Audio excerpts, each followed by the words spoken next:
Hi everyone, welcome back to another video. Thank you for joining me on my Endwalker playthrough. So if you remember last time, we returned to Garlemald because this was the next place where the final days had spread. Well, apparently it spread to other places such as Corvos, which apparently is really bad there. And it sounds like it just started the sky started burning over the rest of Ishabard, or at least most of Ishabard. Garlemald was just the latest place that the changes were taking effect with.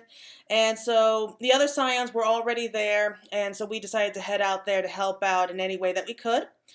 And it was interesting because we ended up running into Xenos again, and I love his attitude here. It was like, previously it was like, I gotta do whatever it takes to get their attention. Like, I have to go completely all out for them. And suddenly it was like, you know what? I'm tired of being the one who's trying to get your attention. You come to me from here on out. So I think he's realized that the Warrior of Light is very different from him in that, I guess the best way to put it is that they have different ideals, they have different priorities.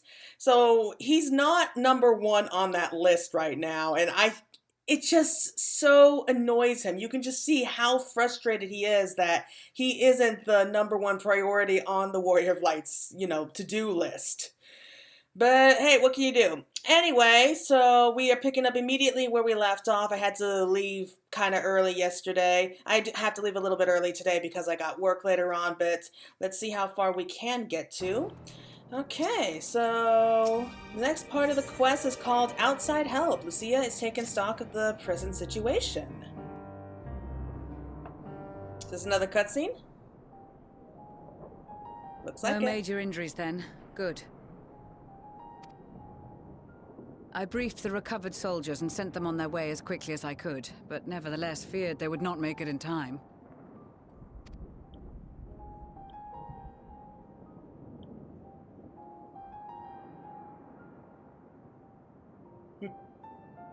The additional support was invaluable. Your men saved more than a few lives.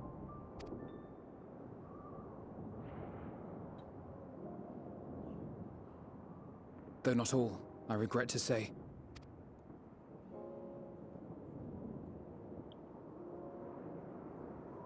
I take it that I'm addressing Lucia Junius. I'm the Forum's envoy, 6.0 Endwalker. And you are owed an explanation for these most dire developments.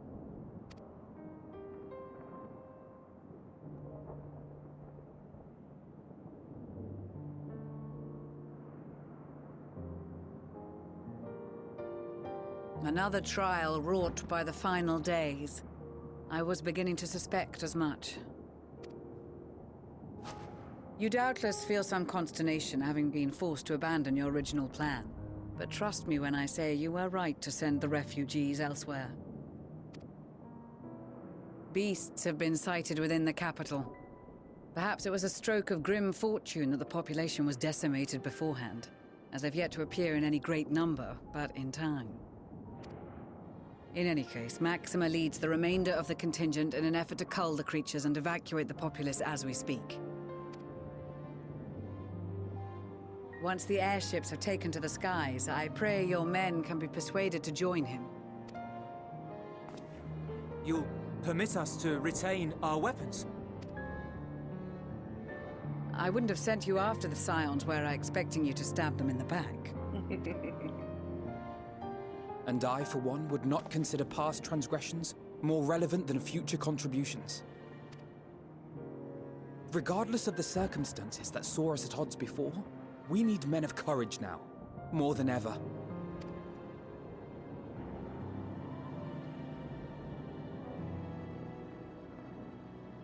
That's sweet.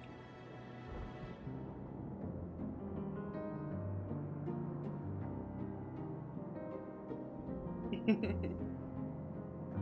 like how he was looking to the three of them.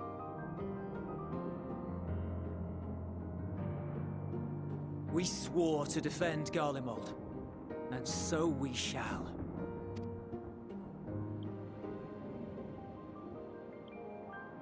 It seems you have everything under control. You will excuse me then, for mine own duties await.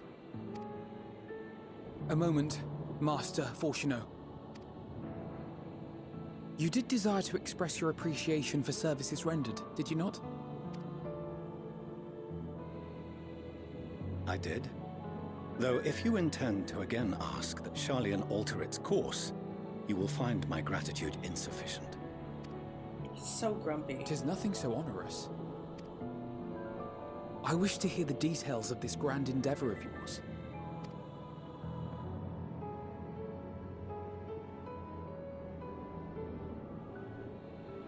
Do you swear to listen and to learn, and not to embark upon some scheme to impede us?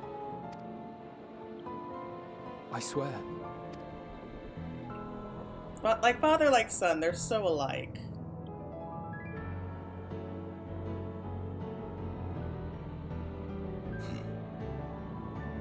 Any other I would doubt, but you I trust to keep your word.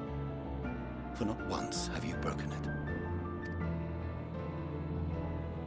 Very well. I will request that the Forum make you privy to our plans. You may await our summons at the Baldessian Annex, assuming the decision is in your favor. Does that suffice? It does. You have my thanks. Excellent. You can regale us with tales of your most recent sojourn to the First while we wait. Oh boy, do we have a story to tell you.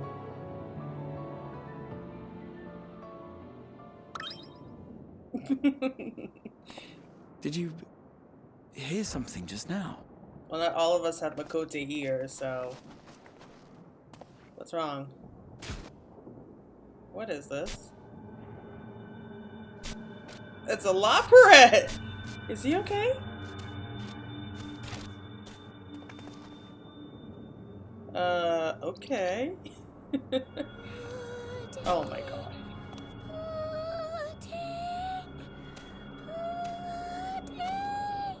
It's pudding way, isn't it?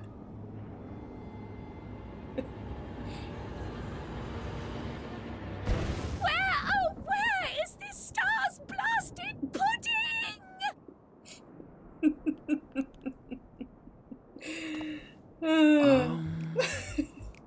Is this what I think it is? Oh, he has to be here.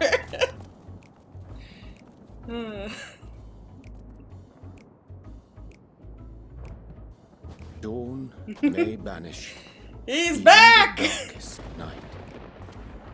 And to this bitter clime bring warmth and comfort. How do you know they were here? I really want to know that now. 'Tis heartening to see such an assembly upon my return. I thought often of you whilst I looked down upon our star's brilliance from the moon above. Yes, but what are you doing here? And dressed like that? Aren't you cold?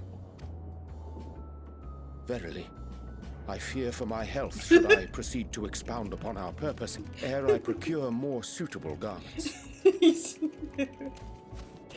Then allow me to summarize. We're here because none of you lot are up there. Nor has anyone deigned to send word about any changes in the plans. It's rude, is what it is. At least that's what I thought at first, but then folks got to wondering if you weren't in a spot of bother, so we decided to take matters into our own hands. Come down here and help, if our help be needed. They are So sweethearts. she says, but it's also something of a convenient excuse to visit Etheris. Urianger made it sound absolutely marvelous. More so before the impending doom, but still. And it's not like there will ever be a better time. What with the aforementioned doom? Marvellous, they say, yet not an ounce of pudding to be found. I must suffer Urianger's inferior works no more. What is with that one? Hey! Maybe consider the plight of present company before you go blathering on about pudding and doom? Ahem. As I was saying, should you require any assistance with whatever, we are at your disposal. We were born from Hydaelyn's love for the lives of this star, so naturally we would much prefer to see them continue. Twiddling our thumbs up on the moon is hardly conducive to that, though, is it? Not when you've all got such precious thoughts and feelings and hopes for the future deserving of more active preservation. Speaking to Urianger made us realize that while we've carried out our duties to the letter, we've failed to fulfill them in spirit. From there, it was just a hop, skip, and a jump towards resolving to do better. So please, show us how. Help us help you. I love these guys. They're so fun. Forgive me, but are they... Oh, you don't know, do you? Thy distant collaborators, indeed. Hail, fellow. Well met. You'd be a member of the Forum, would you? It's an honor and a pleasure to meet you at last. I'm Livingway, Hydaelyn's right paw. That last bit is very important. As am I, if I may humbly say so myself. I bid you welcome to our star, Livingway. On behalf of the Forum, I thank you for traveling such a distance to meet us. As you have surmised, preparations for the Exodus have not proceeded as smoothly as we had hoped. I should be happy to personally escort you to our headquarters in Sharlayan, where you may advise us as you deem fit. Ever the diplomat. He's so proper. 'Twas with reluctance that I set aside the great work of readying the moon for habitation. Be assured that I did so only after the Loperids made plain their earnest desire to come hither, and I myself felt a growing certainty that their contributions here would prove invaluable. 'Tis trite, perhaps, but I followed my heart.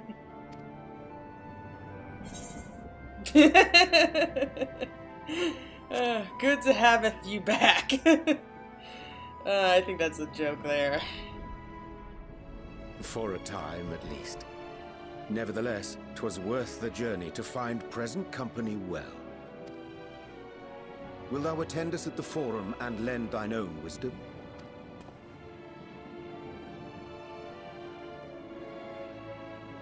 If that's all quite settled, can we start moving before Urianger catches his death? Even I'm freezing out here. Oh, I dare say you'll warm up quickly once you're aboard the airship. Sat shoulder to shoulder with our fur-covered friends. I want to hug a Loporets. It's like a Moogle, you just have to hug one. But at the same time you want to throttle them, so maybe that's not a good idea. Not a good comparison.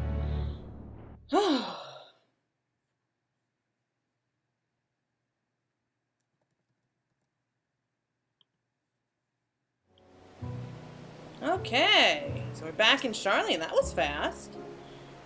Alright, let's see what you have to say. I dare say Master Force Gnome was as nonplussed as we to learn the identity of Hydaelyn's lunar custodians. As he will soon discover, they have much and more to offer the Forum. May I suggest we return to the Annex forthwith? We may yet find time to discuss thy recent adventures ere we are summoned to the rostra.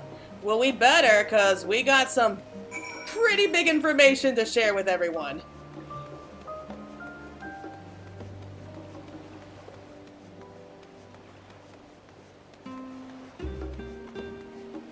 Oh boy,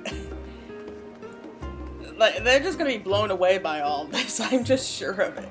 I mean, just the idea that they traveled on to the past, to before the world was sundered, is going to be big news there. Oh boy, there is so much work that has to be done now, isn't it? But now that we're back in Sharlayan, it sounds like that we're going to be heading back to Labyrinthos and finish up things there. I don't know. I just don't know what we're going to be doing now. I mean, we still have the next trial to do, and we don't know what that is. I mean, I have a bad feeling of what it might be. I don't want to say it, because I really am kind of hoping that it's not true.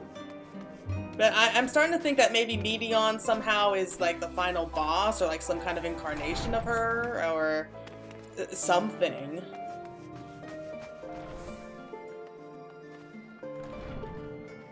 And there we go. Okay. And I'm dreading this.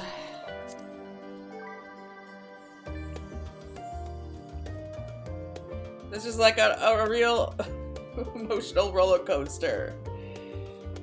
Okay. Okay. We can do this.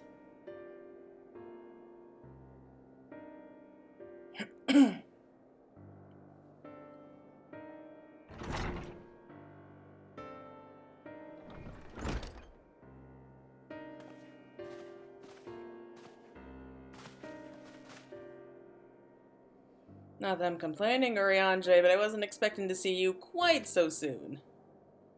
Nor I thee. In extolling the virtues of Aetherius, I did inadvertently awaken in the Loporrits a desire to avert our beloved star's demise. Which is a good thing, actually.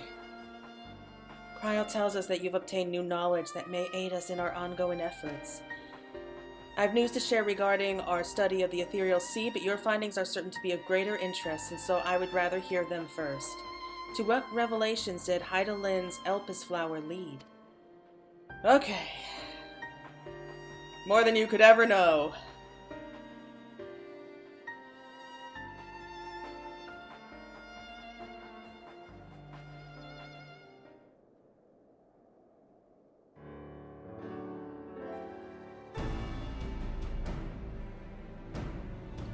Then this dynamis is what drives the final days. If it and Akasha are one and the same, then it all but proves Nadana's theory. We're an entity through sheer force of emotion that channeled this vast, dormant reservoir into a raging river. Its powers might surpass even that of ether. But if our star is so replete with ether, said entity would need to be outside its influence to effectively manipulate the dynamis of the great expanse. Medion. Or rather, the sorrow and suffering of fallen civilizations that she has been hoarding for millennia. Untold anguish and fear and hatred drawn from every corner of the universe, all for a single purpose, the destruction of Aetherius. Then our foe is no longer some unknowable calamity. We have but one aim, to defeat Medion. I like his way of thinking, short and simple. Make it sound so simple, but you're not wrong. Vanquish Medion and we deliver the world from the final days, but to even attempt it, there are two conditions. First, we must determine her location. Before Medion escaped, an enchantment was placed upon her by Vina, the woman who would become Hydaelyn. The implications of temporal magics are not entirely understood, and so we cannot assume that our Hydaelyn and the Vina you meant in Elpis are one and the same. Nevertheless, due to her intrinsic qualities as an all-powerful being, I'd wager that Hydaelyn possesses the knowledge we seek. Whether she would share that knowledge with us, however, remains to be seen. After all, she intends for us to flee Aetherius, not to stay. Do you suppose that she has abandoned her pursuit of Medion? No way. The Vina I know would never give up. That's the impression I got from her. That's my impression too. Otherwise she wouldn't have used me as a conduit for her will, or provided clues such as the Elpis flower. I believe she has been waiting for mankind's answer to Hermes' question. She had to stay apart to make sure that the Word of Light would travel into the past. So what of the second condition? We must find some means to reach Medion. Naturally, our chosen method would depend entirely upon wheresoever she has made her nest. That's a good point. Then communion with Hydaelyn must be necessity come first. Did you and Master Matoya have any luck with your investigation into the Ethereal Sea? Sadly not. Though we enlisted the help of Arenvald and other Echo-blessed allies, we cannot detect so much as a whisper from Hydaelyn, even from within the Anti-Tower. Master Matoya is of the opinion that in the years since abandoning it, the Forum has found some other method of receiving instructions from Hydaelyn. If so, it would most likely be some form of an apparatus for observing the ethereal sea, but built closer to home. I knew they had to have like some kind of second anti-tower here. Something like that. Sorry to interrupt. We've received word from the Forum. Your presence is required in the rostra, where they intend to discuss the Great Exodus. Then Father was able to persuade them. They're finally taking us seriously. Let's hear what they have to say. So, does this mean that we're finally getting some kind of help from the Forum? They're not just going to brush us off this time? Let's see. I think the Crystal Tower of the First is capable of such feats as sending one's soul into the distant past. The events you witnessed and helped shape may yet hold the key to forestalling the final days. I'm reminded of dear friends in a future I unmade, whose selfless efforts saw the 8th Umbral Calamity averted, in this timeline at least. Too much has been sacrificed for us to abandon Aetheris now. After sending Graha and Estinian back to Garlemald, I stayed in Locas Amarinas for a time. Being an Imperial province is already in turmoil before the onset of the final days. You wouldn't believe the difficulties we had overseeing the evacuation of the villages we visited. I have faith the detachments we left behind will continue our work and shepherd the people to safety. To what safety can be found in a world coming to an end, anyway. Oh. Master Matoya has suspected for some time that the Forum has been constructing a new facility for the purpose of surveying the ethereal sea. Of course, as the custodian of the anti-tower, which would presumably be rendered obsolete as a result, she has a few things to say about that. Nothing that should be repeated in polite company, you understand. Oh, she's probably furious. After you left for Garlemald, I went to Labyrinthos and tried to reach Hydaelyn using the Elpis flowers. Alas, my attempts were in vain. I can only assume that she spent a vast amount of her own power in the confrontation with Van Daniel and is presently unable to communicate. Indeed, as her presence left my body, I could feel how faint it has grown. We're almost out of time, then. I hope you don't mind me staying behind while you attend your big meeting. The roster reminds me a bit too much of the supremely scary tribunal in Ishgard. You'll forgive me if I keep my distance. Well, that was a much quicker response than I was expecting. Nice to know our efforts on the Magna Glacius didn't go unnoticed. Father has granted us the opportunity we've been waiting for. Though we know not what information, if any, they intend to reveal, there's only one way to find out. To the rostra! At first I wasn't sure what to make of Hermes and his motives. But it's like we discussed at the Great Work. When faced with the harsh realities of life, some seek the release of death, others grow defiant. They fight. Either way, it is our right to choose. 'Twas Hydaelyn's commandment that, in the event Zodiark should perish, the Loporrits were to deliver the people of Aetheris from harm. Though that may be the limit of their duties, they possess knowledge unparalleled of the great expanse and the means of its traversal. Should they be persuaded to assist in our efforts to reach Medion, we would do well to heed their counsel. Okay, so that's everyone, so let's head on out. We'll speak with the Forum, and hopefully they will be willing to at least hear us out. I mean, I'm sure they will. I mean, after all of this.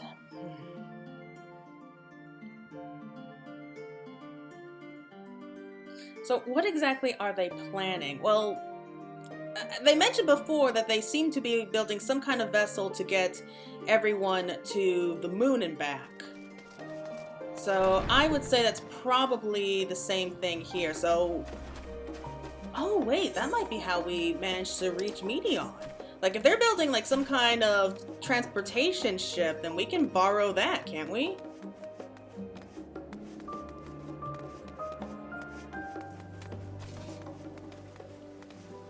Yeah, I'm not a fan of the outfit right now. I think I'll change her hair too by the next episode. I don't know. We'll find out. So let's just see what they have to say. Hopefully they will be a lot more agreeable than last time. I mean, they remember everything now, so they should be more willing to actually discuss what's coming.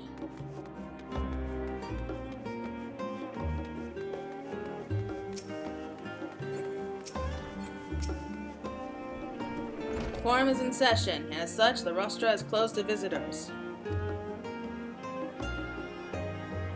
Sign of the 7th Dawn? Very well, you may wait in the corridor. Of course, entry will only be permitted on the condition you leave your armaments at the door, lest you forget this sacred institution holds rational discord in the highest. The implements of war are explicitly forbidden. Well, that's stupid. I get it, but they're making it sound like we're gonna go nuts and attack someone. Whatever.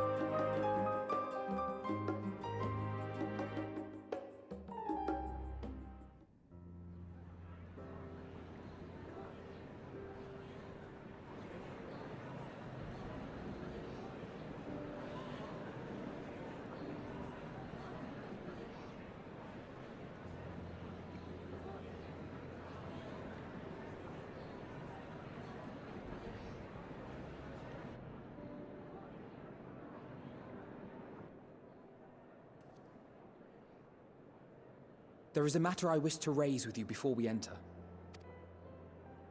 We are here to listen and to learn. But if the Forum's plans are more or less what I expect, then I should like to make a proposal that will serve our ends. By your leave, of course.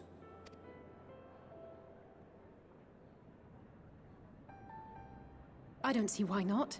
Your words and wits have gotten us this far. Agreed.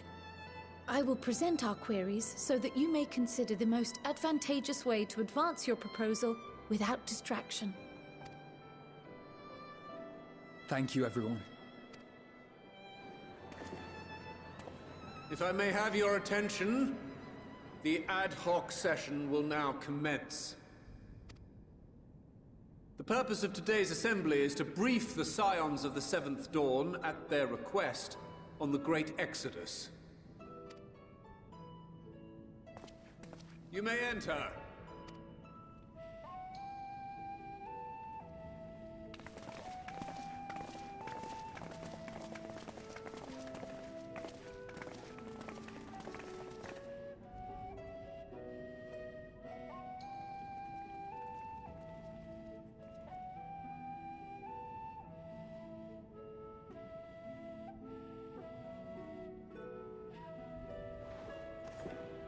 On behalf of the Forum, I commend your heroic actions on the Magna Glaciers. We shall not soon forget your service to us and the people of Radzat-Han. The Satrap, whom we have informed of the refugees' new arrangements, sings your praises as well. As an expression of our gratitude, we will endeavor to answer your questions as fully and openly as we are able. Then let us begin. First, it is the Forum's objective to ferry the life and knowledge of this star to the moon. Am I correct? You are. It is for this purpose that Sharlayan has labored these many long years. We have collected biological samples and scientific records from across the star. When the time comes, they will be moved from their places in Labyrinthos and Numenon and conveyed to safety. Once that critical task has been accomplished, we will begin transporting the Sharlayan citizenry, which has been categorized into groups. The earliest arrivals are to ensure hospitable environs for those who come after. Following our people, we will send those of other nations in turn, beginning with our allies. Radzat-Han was foremost among these. But since the final days have already come to Thavnair, we saw fit to include the refugees with earlier groupings. An ambitious plan. You have accounted for the safety of all nations and tribes, then? As many as we can. And how, pray tell, do you decide who to leave behind? To journey beyond the sky is an unprecedented and immeasurably difficult endeavor. Introducing sources of inevitable conflict would condemn all to certain death.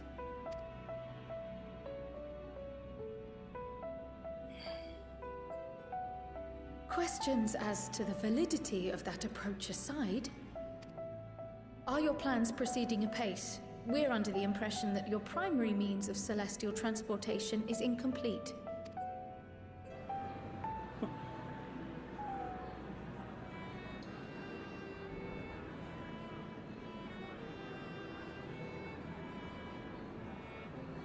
If only in that it does not meet our optimal parameters, that is correct.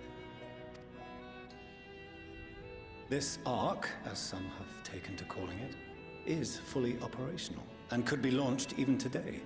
However, the final days have progressed more quickly than we anticipated. At present, the ship is incapable of attaining speeds sufficient to meet our evacuation targets. Should we put the vessel into service, as it is now, we will be unable to travel to the moon and back quickly enough to complete the necessary number of trips. Precious lives and knowledge will be lost. Seven hells. Is there anything to be done? The ether burner, the primary means of propulsion once the craft is in the space between stars, is undergoing testing to determine whether it can be made more efficient. Though cargo is being loaded for the initial phase of the Exodus, we are prepared to continue our experimentation up to the day before launch, should it prove necessary.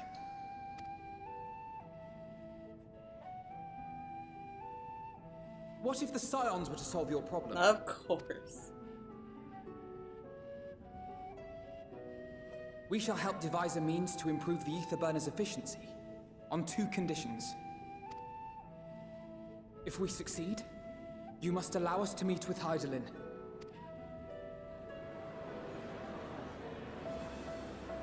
"'Twas simple enough to deduce. You have a Concord, and so you would never have abandoned the anti-tower had you no other means of communication.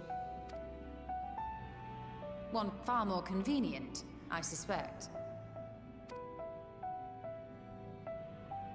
She got them there. The second condition, also to be met upon our success, is that we be permitted to propose another use for your Ark.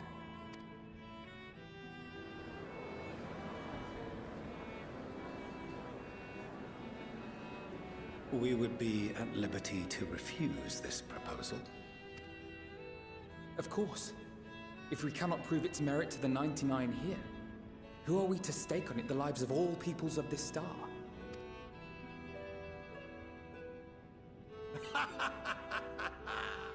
Delightful as always, Master Alfino.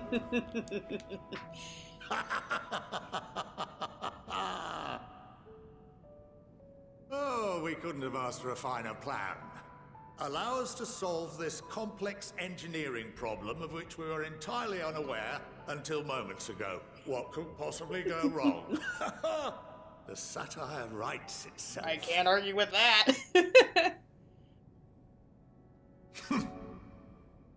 Yet, what field has not benefited from a change in perspective?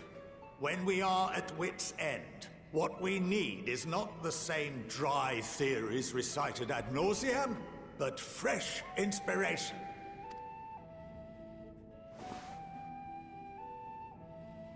I, for one, have faith in my erstwhile students to provide it, and I find their terms to be perfectly acceptable.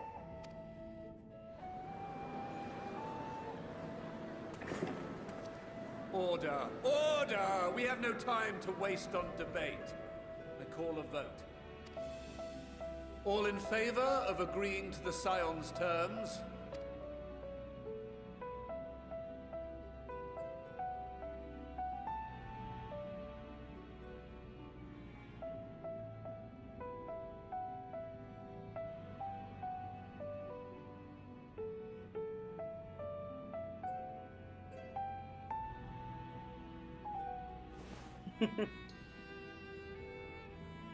71 in favor, 28 against. The ayes have it. Of course he did. Fortuneau, as the architect of this project, you are the best candidate to show them its current state.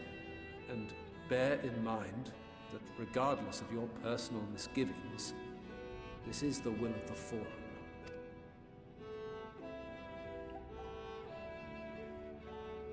Very well. I call this session to a close. Return to your tasks with urgency. The final days wait for none.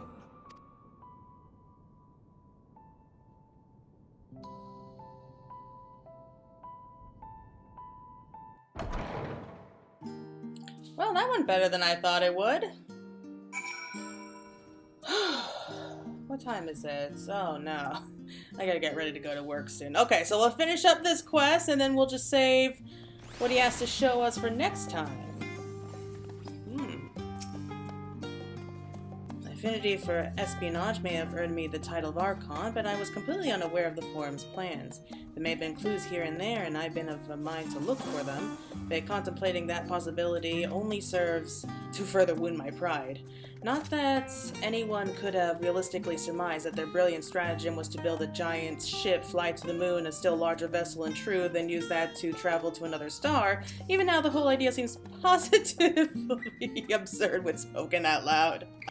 Late, I have seen no signs of the Loporrits. This being their first opportunity to experience the wonders of Sharlayan, the potential for misadventure is nigh infinite. Perhaps if Midgardsimer was still alive, in the traditional sense that is, he could have offered to help the vessel attain the necessary speeds. Then again, there's no guarantee his contribution would make enough of a difference to matter. Well, that would have been a neat idea, fly to a Meteon on the back of a dragon. The further we pursue the mysteries of the universe, the more I struggle to comprehend the fortuitous nature of time itself. We measure and qualify it based on observations of celestial bodies such as the sun and moon, but from your account it is unclear whether the ancients viewed time in similar manner. Never thought of that. I mention this because while Vana knew the final days would reoccur at a definite point in the future, she presumably had no way of knowing exactly when. Even so, when completion of the Forum's preparations to escape to the moon aligned so closely with the advent of the final days is surely no coincidence. I very much take issue with the Forum's approach to selecting whom to save and when. They're not wrong for one to minimize potential conflict. Fortunately, if this plan of ours actually works, the Great Exodus itself will become entirely unnecessary. Phew, I'll admit, bringing up the issue of the Forum's incomplete arc was more than a little daunting. They were, to their credit, quite open about the current state of affairs. What was even more surprising, though, was when they took Alphino up on his offer. A little vexed that we've yet to learn of the Forum's replacement for the Anti-Tower, though I expect that in time they'll share that with us too. And with Master Matoya, if they've any sense. Rest assured, I have every intention of honoring the Forum's decision. He still doesn't like us, does he? Sorry for not letting the rest of you in on my plan. I was admittedly thinking on my feet for the most part. But since we require both a means of communing with Hydaelyn and reaching Meteon, in the spur of the moment I saw involving ourselves with the completion of the arc as a way to work towards both objectives simultaneously. However, we must first keep our end of the bargain by solving the problem of the ether burner. I like to think it was not a challenge beyond our combined expertise, or at least the expertise of our extended circle of associates. Might behoove us to learn how an ether burner actually works before we attempt to improve it, though. Okay, what's the next one? Ooh, going underground, but we'll save that for next time. Anyway, thank you all so much for watching. That was a lot of fun. We at least have somewhat of a plan in mind. We have like a faint little glimmer of hope. We made a deal with Sharlayan, and hopefully they'll agree to it. If not, we're pretty much screwed. So anyway, thank you so much for watching. I hope that was a lot of fun for you guys, and I'll be seeing you again soon. Bye!